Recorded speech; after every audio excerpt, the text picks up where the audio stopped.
този клип ще ви демонстрираме как да си включите всички допълнителни функции на автомобила по CAN комуникация след монтаж на мултимедия, закупена от нас. AlphaTech. Влизаме в основното меню на мултимедията. Даваме на автонастройки тук. Даваме на системни настройки. От тук на фабрични.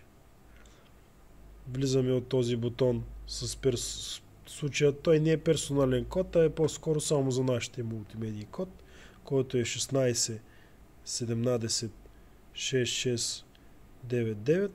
Даваме Confirm и търсим от това падащо меню плъзгащо надолу CAN Type Set.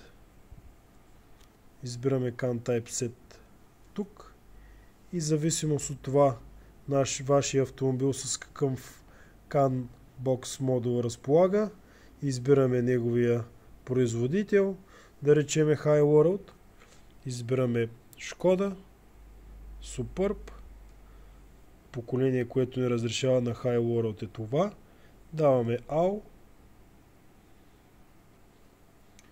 и нашата мултимедия е успешно конфигурирана спрямо за дадения автомобил, като тук трябва да ни изпише и версията на CANBOX модула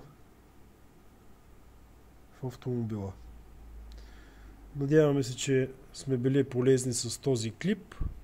Ако все пак имате въпроси, ние сме на разположение.